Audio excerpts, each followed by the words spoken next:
Hey, what is up, everybody? I am here to give you my WWE Championship Read Aloud series for Chapter 27.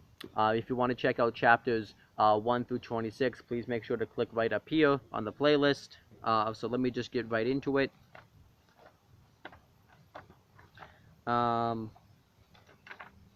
Chapter 27 starts on page 219 and it ends on page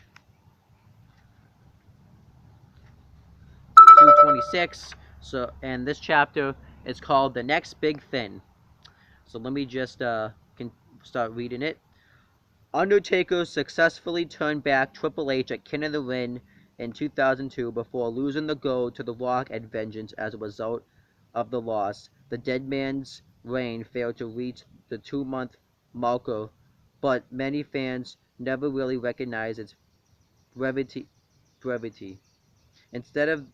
Instead, their attention was focused on Brock Lesnar, a monstrous newcomer so impressive he was tagged the next big thing.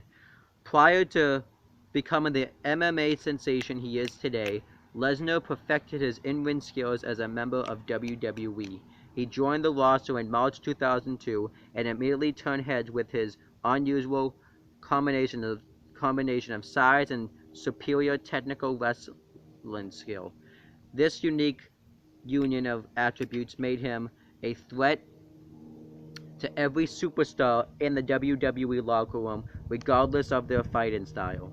Within months of his debut, Lesnar turned back the oversized Rikishi, speedy Jeff Hardy, and well-seasoned Booker T. He even defeated Rob Van Dam to capture the coveted King of the Ring crown in June. Thanks to the royal win, Lesnar was awarded an opportunity at The Rock's Undisputed WWE Championship at SummerSlam. As the annual August Spectacular neared, many assumed The Rock was simply keeping the title warm for Lesnar, who was decimating every opponent in his path, including Hulk Hogan. Hearing these whispers, the undisputed WWE Champion started to train harder than ever before. To prove his dedication, he gave WWE cameras never before allowed access into his workouts, which included jumping, hurdles, running ropes, shuttle drills, box jumps, Olympic lifts, and running the stairs at the Orange Bowl, his home stadium, when he played college football for the University of Miami.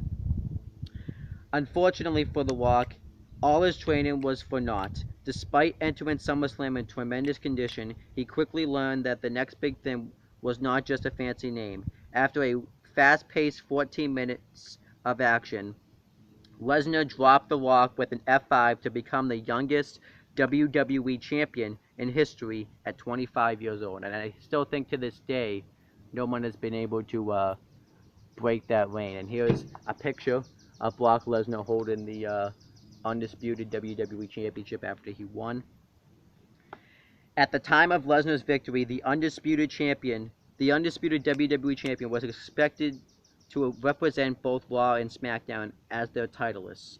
Unlike the rest of the WWE superstars who were required to stay on their designated brands, the champ was encouraged to jump from show to show and compete against any worthy roster member.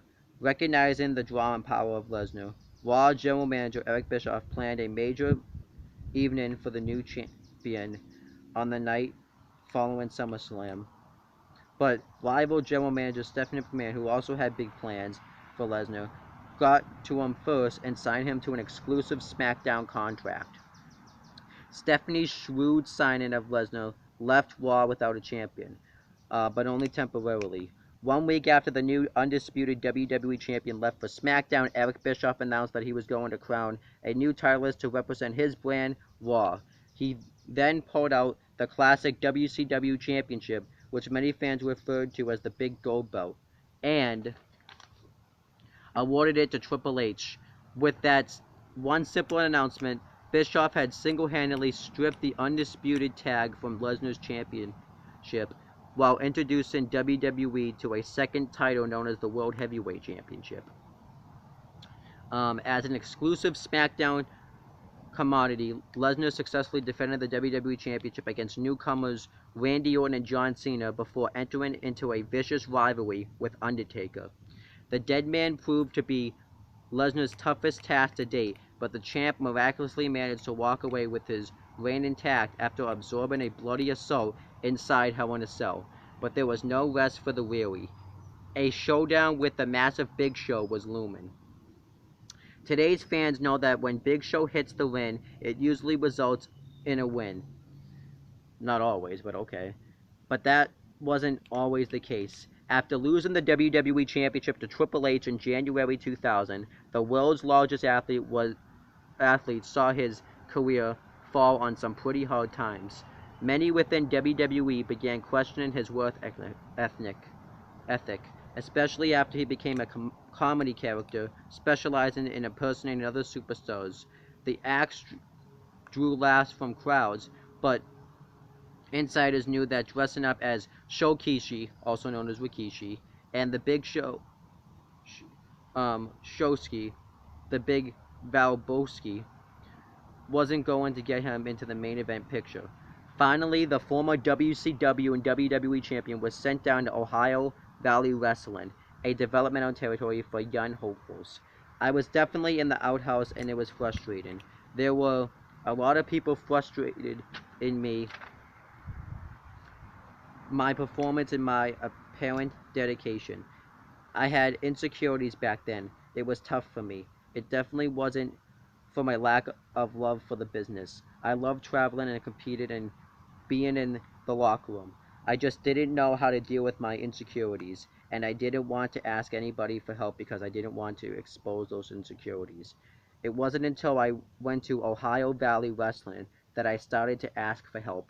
I aggravated the hell out of Triple H and Vince. I also had Fit Finley and John Laurinaitis working with me every afternoon, trying to unleash the inner giant. Once we found all that and put it all together, we just moved forward. That's when I really started to understand.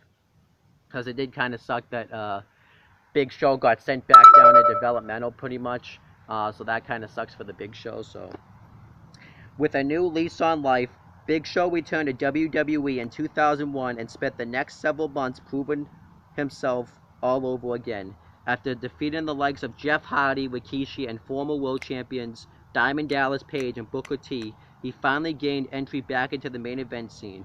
The night, Survivor Series 2002, the opponent, Brock Lesnar. I have a lot of respect for Brock, says Big Show. He actually helped me get my career back in line. The opinion of me wasn't really high at the time, nor did it deserve to be. I had a lot to prove, and Brock gave me that chance. Once given the opportunity, Big Show refused to drop the ball. Utilizing an assist from Lesnar's turncoat Paul Heyman, the world's largest athlete was able to chokeslam his champ onto a steel chair and pick up the win. The victory successfully derailed one of the most impressive rookie campaigns of all time, but more important, reintroduced Big Show as a major player. That was my most memorable championship win, remembers Big Show. Because of that, I've been able to go on to do many things. It was the start of me getting the whole picture and becoming a real WWE superstar. And here's a picture of the Big Show and Paul Heyman holding up the WWE Championship. Still kind of stupid, though, that they had Paul Heyman turn his back on Brock Lesnar, and it's going to say more in this chapter about what happened with that, so I'm not going to really talk too much about it yet. But you had Brock Lesnar, who was the news hot superstar. I get you wanted to re-establish the Big Show, but whatever. Over the next 8 years, Big Show went on to compete in some of sports entertainment's biggest matches, including a battle with famed boxer Floyd Money Mayweather at Wrestlemania 24, and a triple threat World Heavyweight Championship match against John Cena and Edge at WrestleMania 25. But while the years that followed Survivor Series 2002 certainly helped paint a successful overall picture of Big Show's career, he did stumble a bit in the immediate moments following his WWE Championship victory. Just weeks after becoming a two-time titleist, the world's largest athlete was unappended by Kurt Angle and Armageddon. Kurt Angle's latest championship reign re-emphasized the entertainment value of technical wrestling. Within weeks of recapturing the title, he competed in instant mat classics against both Rey Mysterio and Edge. Both matches amazed the fans, but little did they know the best was yet to come. When Brock Lesnar last eliminated Undertaker from the 2003 Royal Rumble, fans of pure mat wrestling began to salivate, and I think that's what that says, at the thought of the former NCAA heavyweight wrestling champion challenging Olympic gold medalist Angle for the WWE title at Wrestlemania 19. Never before had two such accomplished amateurs squared off in the main event of sports entertainment's crown jewel. Unbeknownst to the fans, Lesnar vs. Angle at WrestleMania almost never happened. In the weeks leading up to the event, Angle suffered a serious neck injury, making it nearly impossible for him to compete. As a result, he was forced to make the most difficult decision of his career: risk permanent injury at WrestleMania or vacate the WWE Championship. Ultimately, Angle chose to keep the gold and fight through the pain, knowing that he would be risking further injury and that surgery would be required immediately afterward. As expected, the match heavily featured moves that each superstar's amateur wrestling background from each wrestler's recognizing that they were witnessing greatness, the sold-out facial field in Seattle, Washington cheered wildly with each armbar, headlock, and fireman's carry moves that don't normally elicit a response, but when strung together like this, it was impossible for the crowd not to show their appreciation. Lesnar nailed Angle with an F5 in the match, but rather than go for the cover, he uncharacteristically climbed to the top rope. From there, he leaped high in the air, flipping himself over in the process in an attempt to hit a shooting star press.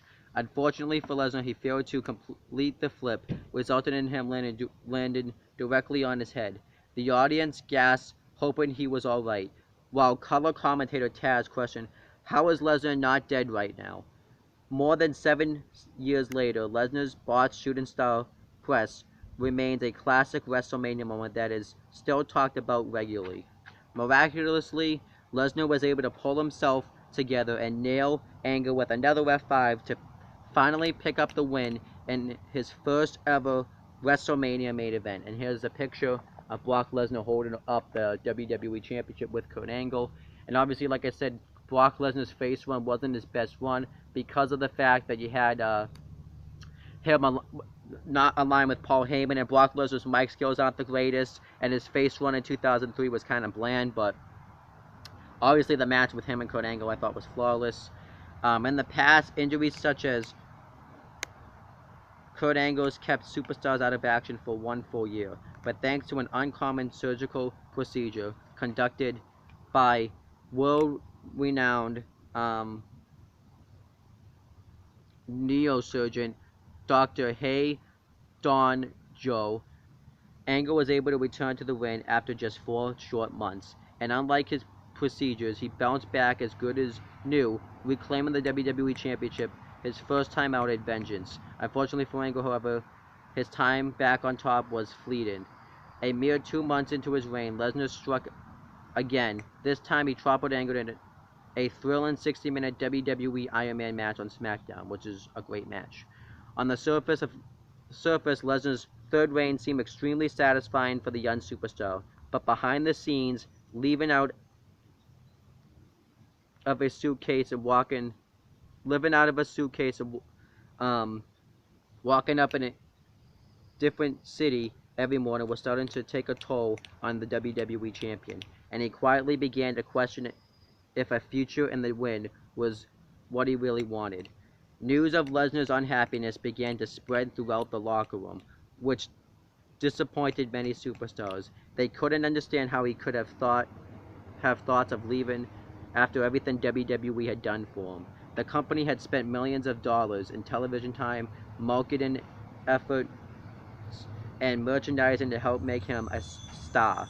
But for a reason incomprehensible to them, he didn't seem to want the spotlight WWE was providing. A small percentage of Lesnar's colleagues actually understood, though, including longtime rival Big Show. Some people can't take the schedule. They cracked. I've seen it on the plane. I've seen them get into a town, go to the locker room, and break down crying because they can't handle the schedule. In Brock's case, it's sad because there was a lot of effort put into making him a star, and for whatever reason, he decided it wasn't for him. He had to do what he had to do. That was his decision. He had all the tools to be one of the greatest champions ever, but to be really great in this business, you have to love it more than anything else. Some people just aren't prepared to make that sacrifice. Lesnar forged on for several more months. Over that time, he successfully defended his WWE Championship against Undertaker and Hardcore Holly, among others. Amazingly, despite his discontent, Lesnar managed to look unstoppable along the way. Then came Eddie Guerrero, and you'll find out what's going to happen in the next video of this. But yeah, obviously we know Brock Lesnar went on to become huge in the UFC. He won the UFC Championship. He originally tried to become an NFL football player, but he couldn't make it through the training camp. And then eventually, after his stuff in UFC was done, Brock Lesnar came back to WWE in 2012, and he went on to become just as dominant as ever. He conquered The Undertaker's undefeated streak at WrestleMania. He won the WWE World Heavyweight Championship from John Cena, and he just destroyed everybody in WWE, and he went on to become probably one of the greatest of all time. So I thought that was fantastic stuff, and I thought that was a good chapter, and now that I finished it, I'm going to go on and read the next chapter. So thank you guys for watching this video. Please make sure to subscribe to my CM Brothers and No One the Talkinator channel. Make sure to subscribe to this channel for more content. That's pretty much it, guys. Talk to you later.